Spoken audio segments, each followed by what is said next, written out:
Bears Trick or Treat by Stan and Jan Berenstain. Okay, you ready, buddy? Yeah. Oh, looks like there's some stickers in here.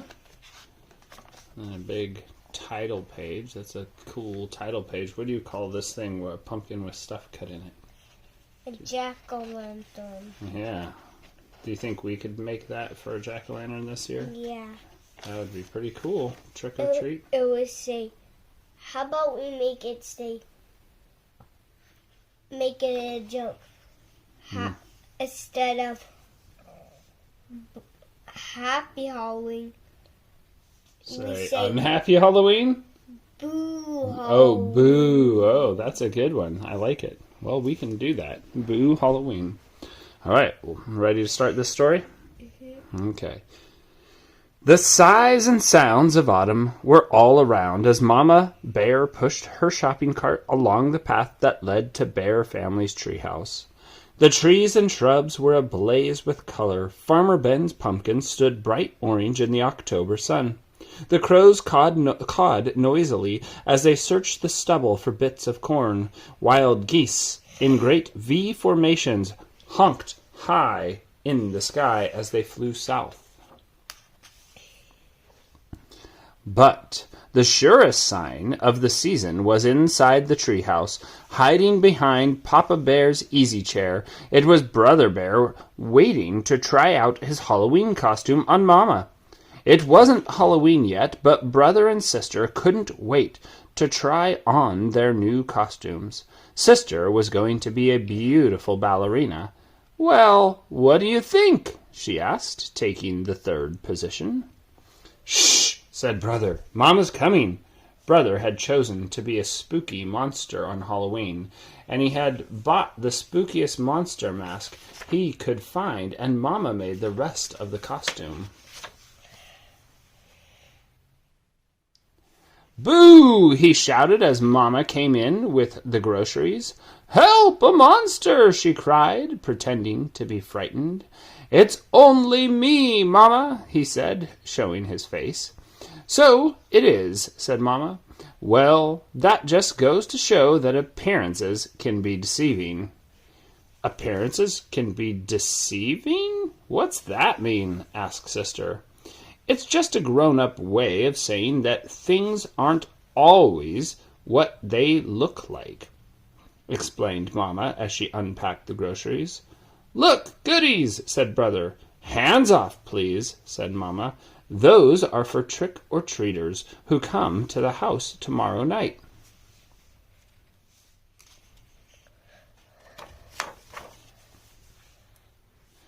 Brother and Sister were very excited about Halloween, and a little nervous, too. This was the first year they would be going trick-or-treating without a grown-up along to supervise.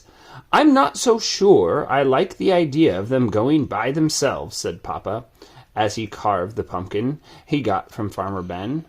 "It's pretty spooky out there," he added, making a scary face at the cubs.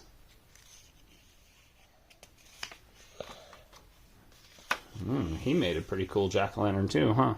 We wouldn't even have to jack-o'-lantern the top if it, because we could just draw it on it. Oh, instead. draw instead of cutting it out? Yeah, we could just cut the ends of the stuff out. Oh, that's not a bad idea. It'd last longer.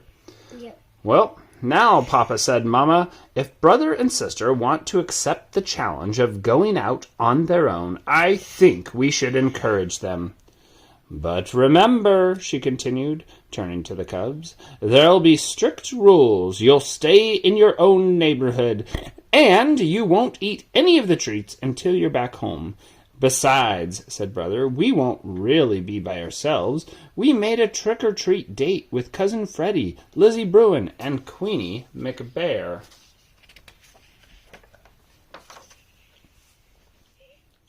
There, said Papa, putting the finishing touches on the jack-o'-lantern. Then he lit a candle inside it and turned out all the lights. It was pretty scary. The next day, brother and sister began planning the trick-or-treat route they'd follow that night. Brother got a pencil and paper and made a map of the neighborhood. That way, he explained, they wouldn't miss anybody. Let's see now, he said. We'll stop at our houses first. Ours, Freddie's, Lizzie's, and Queenie's. Then we'll do Farmer Ben's and our sitter's, Mrs. Grizzle. Mrs. Grizzle, for sure, agreed Sister. She usually makes special Halloween cookies. And Teacher Jane, she gives out good stuff. How about Dr. Grizzly? Asked Brother. She's into health snacks. I don't think so, just to be polite, said Sis. Gramps and Gran, of course. Of course. Why do they always go to Gramps and Gran? Well, they wanted to be polite and make sure they made it to all the people who wanted to see them in their cool costumes. I mean, if Gramps and Gran were in our neighborhood, we'd probably send you there to trick or treat. What do you think? Maybe we'll invite them over to trick and treat with you. Would you like that? Yeah. All right. I'll tell you one place we are going to miss, said Brother, folding his map. What place is that? Asked Sister. That one, he answered, pointing out the window at the home of old Ms. McGriz.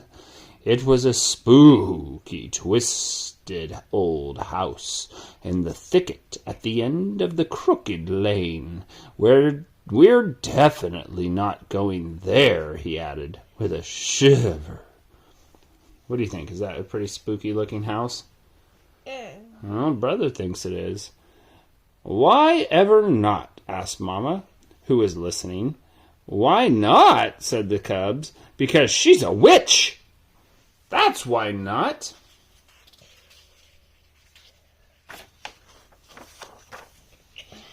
What utter nonsense, protested Mama. True, Ms. McGriz is old and bent and rather forbidding looking, but I can assure you she's a perfectly nice person. But the cubs didn't believe her. Not for a minute. They knew better. Everybody knew better. No doubt about it, Ms. McGriz was a witch for sure. Skeleton last year. You were a skeleton last year. What are you going to be this year? A ninja. A ninja. Look. Oh, you could take out old Ms. McGriz then, don't you think? With your ninja sword? Ooh. I have two daggers too. Oh, daggers too, in case you drop your sword. Good thing. Always carry a backup. All right, so Ms. McGriz was a witch for sure, the cubs said. Just after dark, a pirate, a skeleton, and the wicked queen from Snow White came to Brother and Sister. They were Freddie, Lizzie, and Queenie, of course, and together they ventured out into the darkness with their trick-or-treat bags. Before they could get started collecting Halloween goodies, they were joined by some worrisome company. Too Tall Grizzly and his gang out for mischief. Too Tall didn't waste any time trying to get Brother, Sister, and their friends to go along with him and his gang.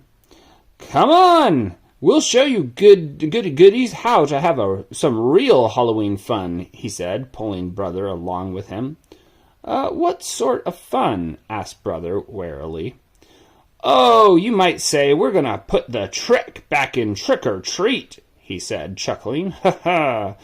It was so dark that Brother and the others didn't notice where they were heading.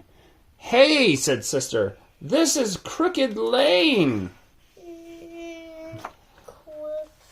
Ooh, spooky. What do you think? Spooky? That's right, said Too Tall. We're gonna play a few tricks on old Witch McGriz. Well, what sort of tricks? Asked Brother. Her gnarled, twisted old tree house loomed ahead. First, whispered Too Tall, taking a roll of toilet paper from his jacket, we'll decorate her house with a little of this.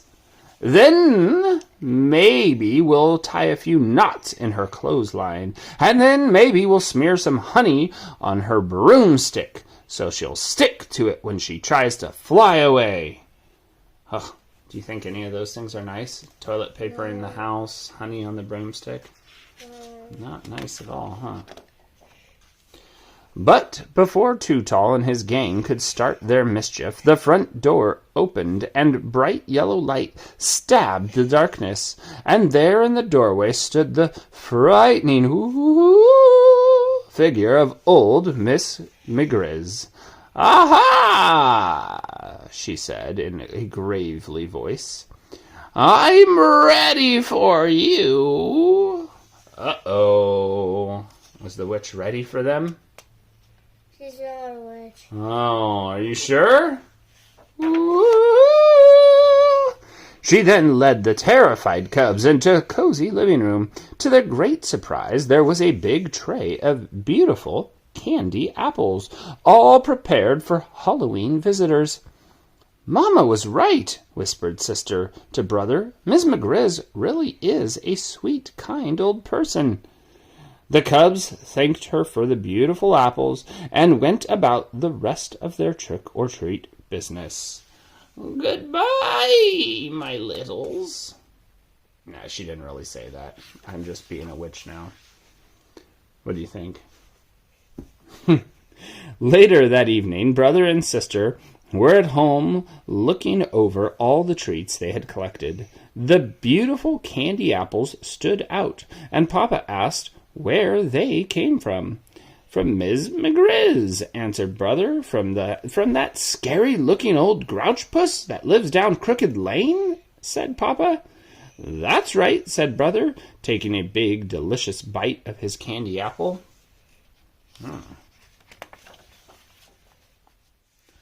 "You must really try to remember, Papa," said Sister, giving her apple a little lick. "Appearances can be quite deceiving." What does that mean again? I don't know. Don't judge a book by its cover? Yeah.